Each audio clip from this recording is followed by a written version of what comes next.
Welcome back to Closer Look on this October 31st, Halloween. Yes, happy Halloween. And nice to have you back from assignment. Nice that you came back just in time for the weekend. I wasn't sure if I was Nobody noticed? I wasn't sure if I was going to come back or come back dressed up. I wasn't thinking of dressing up, but You should have. I So should've. funny story. Some of the younger kids in the office dressing up today. yeah, there's lots, yeah. Lots. One fella in accounting dressed up as yours truly. He did? He did. What, did he have a mask? He had a mask. Oh, Yeah. I didn't know that. Yeah. Well, you came in late. We should have brought him on the show to show everybody. I said, to him, Are you him? I said, Brad, Are you him? I said, Brad, you can do the show. Frisco is a pain in the ass. Perfect. You did great without me. I think I'd like someone to write in and say whether they like the show better with just you or both of us. Because if the vote is for just you, No. I'm happy to lay down and let you take all the No, glory. look, we are in this thing together, whether we want to be or not. Okay. I don't know about your heart rate, but, I know about your heart rate. What hurts? It's, see, I'll lobby those softballs all day long.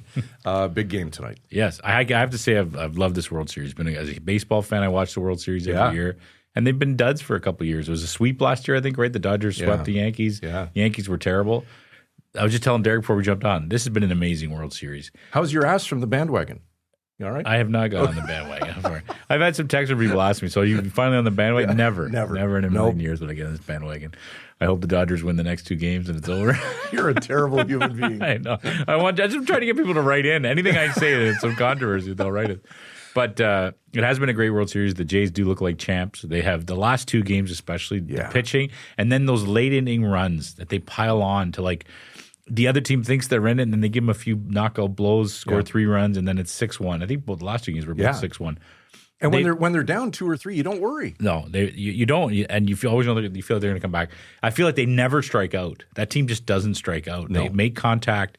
They're getting on base or they're making contact, which I'd much prefer. Rather ground out than strike out. Yes. So they have that going for them. And Vladdy, I'll be honest, I didn't watch a lot of Vladdy. I know obviously know who he is. I know he's a great player. Yeah. But to watch him day in and day out, the guy's a star. He's no fear. Trey Savage, who set I don't know how many records the other night when he pitched. Do you know how much that kid's making? How much? $57,000 a year. How is that possible? Because they're paying him based on his minor league deal. So that's a minor league deal? $57,000. But wasn't he like a first-round draft pick or second-round draft pick? Is there a signing bonus? He must have got a signing bonus. Well, that's his salary. Yeah. Yeah. I wonder, does he have any endorsement deals yet? He must, eh? I don't know if he does, but I know he will. Compared to Vladdy, who I think is $23.8 million this year. So $23.8 million to $57,000. Yeah. Well, if you do that with the whole roster, you just look at the Jays roster compared to the Dodgers, not even close. No, God, no. But and Savage, didn't he break his record? He broke the other night was most strikeouts by a rookie in the World Series. Yes, and he actually struck out every single player at least once in the lineup. Yeah, it's very, very impressive. Wild. I think we're in for a while. I think it's going to be a great week. I don't think the Jays are going to win it tonight. I think it's going to go to a Game 7. It's just been that great of a World Series. It'd be great. And that they have Yamamoto on the mound, and he's a fantastic player. He was amazing his last game too, right? Great thing for the city of Toronto. Great thing for baseball. I hope it puts to rest anybody who thinks baseball is boring and gives you that line, baseball is so boring. No. Your heart rate is going every pitch on this series. It's been amazing. There's been so many great plays. Guys getting thrown out of home plate, great defensive plays, like great pitching, like we said, timely homers. It's been a great World Series. And I love the fact that Major League Baseball made the decision to allow Sportsnet to broadcast in Canada. I was going to ask you about that. But is that because they broadcast every World Series on their own? No, you would pick up the feed from Fox. So how come? Did they have to allow them to do that? They had to allow them to do that. That's my understanding. So, I wonder, what point did they ask permission? Like mid-season, or did they ask them in the playoffs? Because I know, Sportsnet has the rights to the World Series in Canada, so they pick up the feed. Right. But I think because they have the rights, they're able, if they want, to put their own guys in there. Because they have the rights to broadcast it, whether they want to take the ESPN feed or whatever, Fox feed. Yeah. Or whether, I don't know. Good question for our two guests today. And have you tuned in at all to the American? I haven't watched. Look, I'm a Dan and Buck fan, and I just like the way they tell the story. So yeah, they're good. Well, we're going to talk some more baseball tonight. We're going to do a little in-house work tonight. Matt Betts from the Canadian Baseball Network podcast. He's a reporter at Cambridge Today. We've had him on multiple times to talk baseball. He knows his stuff. We're also going to introduce Daniel Ramos. He's a reporter at Toronto Today.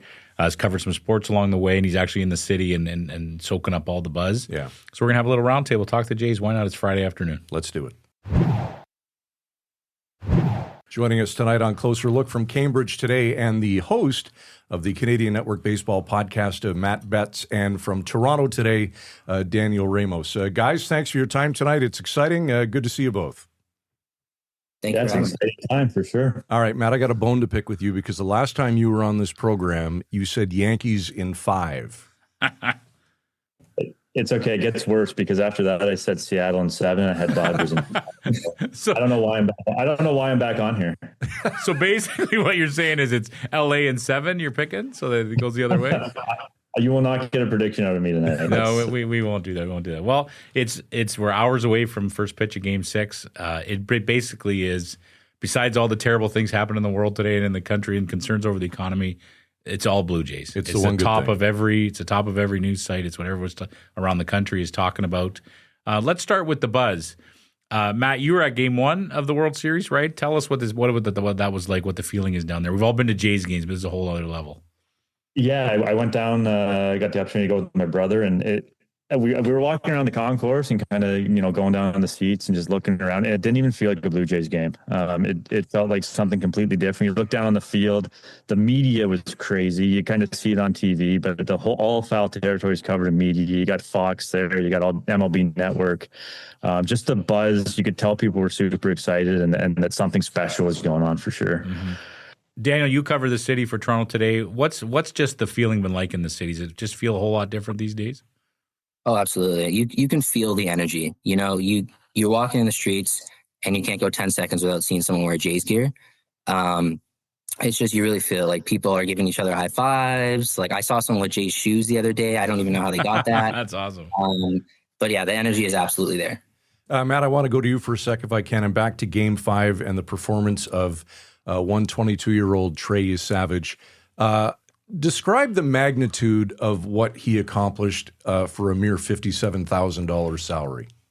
Yeah, it's funny. They showed when he was facing Ohtani, the amount of money they were making per second. Yeah. It didn't quite compare, but yeah, what we saw from Savage, that was truly something special. 22 years old, but the most impressive thing was he didn't look any bit of 22. I mean, you saw guys like Gosman and Scherzer watching him in the dugout, and the poise that guy has is unbelievable. And it was funny after the game, he said, someone asked him if he'd be ready for Game 7, and he said, mentally, I'll be ready for Game 6. So that kind of gives you a look into what that guy's made of. It is fascinating to watch, and you could chime in on this too, Daniel, but the kid, what is he, 21? 22. 22. And even just the way he speaks at the press conferences, he just sounds like a 43-year-old very mature veteran pitcher. I mean, what do you see when you listen to him and you watch him, Daniel? Well, he's just so poised and so calm the whole time. I can't recall, maybe you guys can remind me what game it was, where a batter called for a timeout and he just stood there the whole time with his glove. He didn't move. Yes. And I feel like that just perfectly represents how he's been since they called him up. He's just ready. He's ready for the moment. And he said that himself. He's built for it. I think it was Game 5 or when he came out in the 7th inning. He pitched 7 full innings, right? Yep. And everyone's waiting for him in the dugout. Big embraces. Vlad Guerrero's at the end of the line, giving him a big bear hug. Is there something about this team? I mean, we were on the outside looking in, but it just feels like they couldn't be any closer of a tight knit bunch. Is that fair to say, Matt? Yeah, and I've been around this team a little bit throughout the year, spring training, a few games during the year, and yeah, it's just a very likable team. There's not very many guys on this team that you look and be like, that guy's kind of an idiot, or like I don't really like that guy. You look at Nico Man, Addison Barger, Davis Schneider. I mean, it's hard not to root for these guys, and they really have each other's back. You heard about Barger sleeping on Schneider's couch earlier in the season. Like, don't hear that kind of stuff all the time. I don't think Shohei Ohtani's sleeping on Mookie Betts' couch, right? So there is something about this. There's an aura around this team that is just something different. And they're almost like a group of misfits. I mean, outside of Vladdy, there really isn't that big named superstar. And if you go through the lineup 1 through 9, I could probably count 3 or 4 guys that would have a legitimate chance of being named MVP of the World Series if they win. Do you guys agree with that? Yeah, I think. Yeah, probably. I mean, it would most likely go to Vladdy, but I could definitely see it. I mean, with the effort that everyone's put, it's next man up. That's the whole thing, right? It's top of the order to the bottom of the order, no matter what it is. They're going to tire out the pitcher. They're going to make him work hard. And yeah, it absolutely is just a full like swing momentum of the entire team. And it's really admirable. As Matt said, you just want to root for them. Well, three guys kind of jump out to me, and obviously Vladdy, as Daniel said, is probably the front runner. But Ernie Clement has had an unbelievable World Series, and what Chris Bassett is doing is unbelievable. Started his entire career. I don't think he's pitched back-to-back days since 2012 in the minor leagues, and then he was begging to go 3 games apparently, in Game 5 there. So what he's doing is unbelievable. I'm not saying he's going to win the World Series MVP if they win, but he's been an instrumental part of this, and just kind of that selflessness. Sometimes there's an idea that some of these veteran guys can be kind of bitter when they get taken out of the regular spots, but it really seems like all these guys, it's all about winning no matter what it takes. No, it does feel that way for sure. We've talked last time you were on, Matt, too, just about how, the Jays have always been Canada's team. Sportsnet has a huge viewership all across the country, fans all the way to Nunavut. They all watch the Jays on Sportsnet. And obviously this has only ramped it up with this World Series run. A whole other group of new fans are joining as well.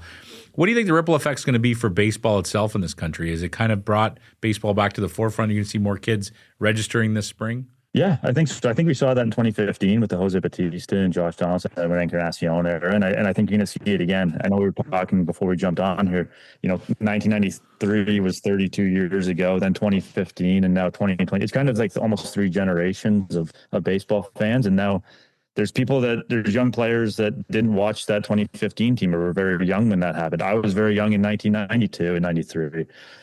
So yeah, I think you're definitely going to see that, and definitely from the grassroots level up. That's what, and the Jays are hoping for that. They've been very involved in the community, and they're about to grow in the game in this country. For sure. Daniel, let me ask you this. Everyone's been talking about the Jays. There's this now pretty good group of historic home runs. First, Carter's at the top, of course. Batista's bat flip, and then you get Springer's Game 7 homer. Which was bigger for the franchise, Batista's homer or Springer's homer? I have been sitting on this since George Springer did it. So for me personally, I wasn't alive for 93, so I didn't witness that home run. But I was at Nathan Phillips Square for Jose Bautista's bat flip. I was at one of the watch parties for that. And I've watched Raptors my whole life as well. And, everyone knows Kawhi's big Game 7 shot. I still rank Jose Bautista's bat flip above the Kawhi shot. And like looking in a vacuum at the George Springer one, it's like, okay, that sent them to the World Series. So it's like, maybe that's got to be the one. But from the perspective of someone who grew up watching the Jays and witnessed that moment, I still don't know if I can put George Springer's home run above Jose Bautista's bat flip. There was just something about that moment that it's just like you felt the whole city shake. Like Nathan Phillips Squares, they have these concrete like floors. You felt them shaking when that happened. It was just... We should mention that we're taping Friday afternoon, probably about 4 or 5 hours prior to game time. Speaking of Springer, do we know at this point what his status is for tonight? Anybody heard? He's supposed to play. It sounds like he's going to play. Oh, yeah? Like in the lineup? Not available off the bench? Yeah, so John Schneider said yesterday during his media availability that he was on the fence essentially for Game 5. He probably could have played, but he was kind of balancing what's best for him and the team. And it sounds like he might be in the lineup tonight. So, all right. I think it would take a lot to not have him in the lineup today. Yeah, he's been such a difference maker for this team all year. Yeah. Let's talk stadiums, because what's really struck me, I'm a huge baseball fan. I'm not a Jays fan. We know that already. But I'm a huge baseball fan. I watch the World Series beginning to end every year. And this has been a special World Series. It's been better than the last few for sure. There was, the Yankees got swept last year. It was a terrible World Series. But I just see the stark difference between the two stadiums, right? I know that Dodger Stadium is a very historic place. A lot of great things Vin Scully's called over the years at that ballpark. But when you see the overhead view of it and you see it's just all parking lot around and the difficulty fans had to get to it, the old Sky Dome with now Rogers Center looks like the better park all of a sudden. Like beautiful, right in the middle of the downtown core, people walking around, the vibe. Speak to that, Matt. What do you think? Yeah, I've heard that from a lot of people. And actually on last Friday, Game 1 was the first time I kind of walked around some of the districts. Just took some time because we were there like 3 hours before the game. But it's super nice. The food, everything from the food offerings to the spaces to watch the game to stuff for kids. It really is an all-inclusive atmosphere. And when you get something like the World Series in town and you pack that place, they're really And the dome's closed. Obviously, it's nicer, I think, when the dome's open. When that dome's closed, it gets loud in there. So I do love Dodger Stadium too, but there's definitely a bit of a difference in external atmosphere, I guess you could say. For sure. I always think of Kirk Gibson hobbling to the plate at Dodger Stadium. That's my big memory. Daniel, you mentioned the Raptors, and we all remember the massive party after they won their championship. Do you think the Jays' victory would be even bigger, considering the national love for the Blue Jays? I honestly, I think it could be, definitely. With the Raptors, it was huge because it was their first one, right? So you've kind of felt the whole country get behind them as well. But it's been 32 years. The Jays already have a massive fan base to begin with. I could definitely see the parade being just as big, if not bigger. And in 2019, there were millions of people that showed up for the Raptors. So I could definitely see it be bigger, for sure. Yeah. Definitely. Has anyone asked Kawhi Leonard what he thinks? Has he been around? It's Kawhi paying attention I to don't what think he wants to be in the public right now. No, is he still playing for the Clippers, or what's going on with Kawhi? He is. He's playing for the Clippers, yeah. You think someone would have asked him? Well, when he's not under load management. Load management. That's why I haven't been here in 3 days. Yeah. We're going to write that into our new deals. Load management. We get load management. We're only going to be off three nights a week. Yeah. Back to you, Matt. When you guys look back and you think of this World Series, what'll be the thing that you remember the most, that memory that sticks out, that play that sticks out for you? The Barger Grand Slam for sure was a big one. The Barstow home run to tie it in Game 1 was a big one. That 18-inning game's hard to top, even though they lost. The fact that they came back and won the 2 games after that 18-inning there. I think one thing that really sticks out for me is, again, I said I was really young in 1992 and 1993, and they make the videos. They make, there's documentaries, there's books. But for me, I look back and it's almost like that's a story and it's not really real. When I was at the game in Game 1, I was looking around like, we're living this history now. And if they can find a way to pull this out, we're going to be the ones that are going to be looking back in 20 years and be like, we were there. So it's got just a special feeling around the city. And if they can get it done, you'll never buy another drink in the city. Matt, I know you've gone on record as saying you won't make a prediction for tonight, and we thank you for that. But I will ask you this. Do they need to win tonight? Nobody wants to go to a Game 7 because it's a coin toss. Do you feel, though, as though they need to win tonight to get this done? I think one of my biggest pet peeves in sports is when people say a must-win game if you're not facing elimination. So I'm going to say no. I think it's going to be tough tonight. Yoshinobu Yamamoto, he might go 150 pitches if Dave Roberts thinks that's what. Yeah. Daniel, to you, your thoughts?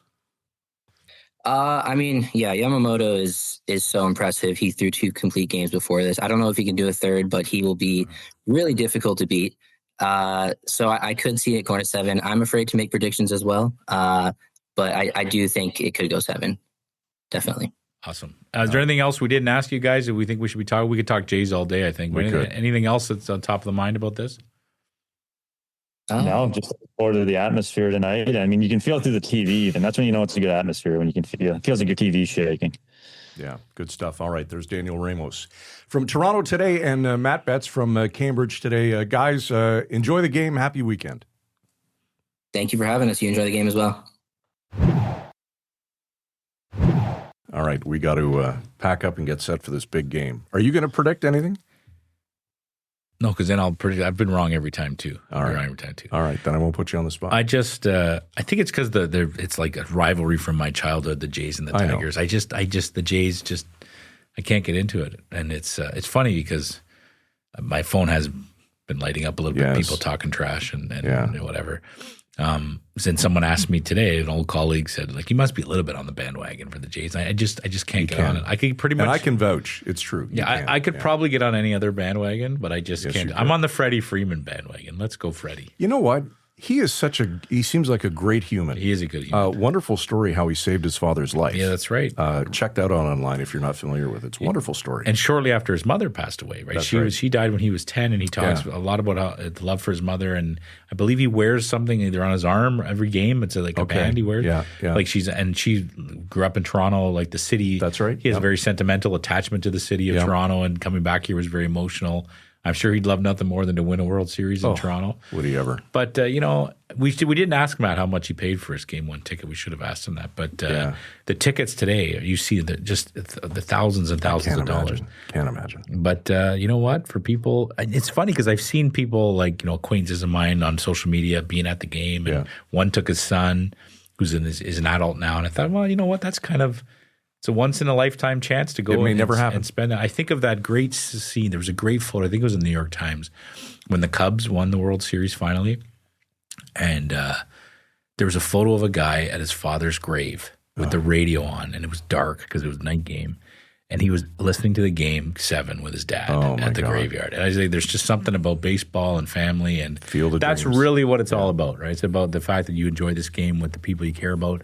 And there's many, many Jays fans out there rooting for the Jays this weekend. So whatever happens, it's going to be a damn exciting weekend of baseball. And you know what? With all the shit that's going on in the world, I know we need something to hang on to. And I know, for a couple of weeks we've had this, which has been cool. And it's still, this is the craziest thing, but it's still something that we know is real. You feel real, right? Like you can't AI baseball. You can't fake it. You can use AI to maybe analyze the stats 50,000 different ways, but only Trey Savage can pitch like Trey Savage. Yep. And only Vlad Guerrero can hit the ball like Vlad Guerrero. Like you can't fake baseball. You cannot. You cannot AI baseball. And there's just something so real about that pitcher versus batter situation. It's the greatest thing in sport in my mind. And only Derek Turner can produce like Derek Turner. Your prediction, sir, for tonight? Go Jays. Let's go Jays. I couldn't have said it better myself, and I will go on record as saying it gets done tonight. I think it gets done tonight? I do.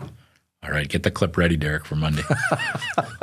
All right, let's put a bow on this and head out. Village Media is where you'll find us, the Village Media Network, YouTube, Closer Look, podcast.ca. Send us a note. What do you think? Closer Look at villagemedia.ca. It's been a week. We appreciate your time tonight. And as always, for Derek, Michael Friscolanti, our editor-in-chief, I'm Scott Sexsmith. Have a wonderful weekend. And if you're out trick-or-treating tonight, do it safely. Enjoy. See you Monday. Frisco and Scott's Wardrobe provided in part by Moores, Sault Ste. Marie.